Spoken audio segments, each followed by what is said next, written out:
Le témoignage à Nanterre, évidemment, c'est la consternation parmi le personnel de la mairie et parmi les habitants. Reportage Gilles Marinet, Aurélie Legrand.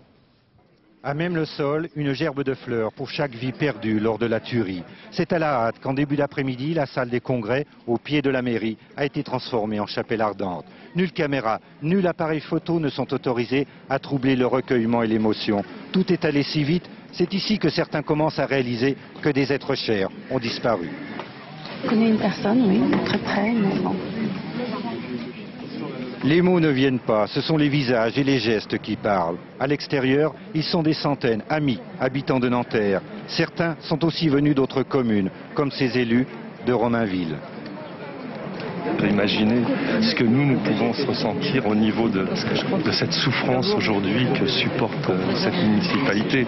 Nous sommes complètement solidaires et nous souffrons de la même façon.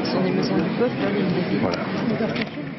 Parmi les victimes, 4 enseignants. Ce matin, lorsqu'ils sont arrivés en cours, leurs élèves ont appris qu'ils ne les reverraient plus. Alors ils sont là, par petits groupes. Quand on arrive au collège ce matin, tout le monde était effondré. Quand on demandait ce qui se passait, il y avait plein de gens qui nous répondaient notre prof était mort ce matin. Quelques heures plus tôt, en arrivant au travail, les employés de la mairie consultent les photos de leurs élus. Qui est décédé, qui est blessé, qui est sauf. Terrible constat, les nerfs craquent. C'est très dur là. La liste des victimes vient d'être distribuée. L'horreur prend alors un nom, un visage. Je viens de voir sur la liste des personnes décédées, des personnes que je côtoyais tous les jours, que je connaissais bien. Et une autre qui est très grièvement blessée, puis qui est hospitalisée. Et ça, je suis bouleversée, bouleversée.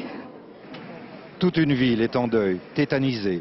À défaut de comprendre, elle est venue dans un premier élan témoigner de sa douleur et de sa solidarité avec les familles des victimes.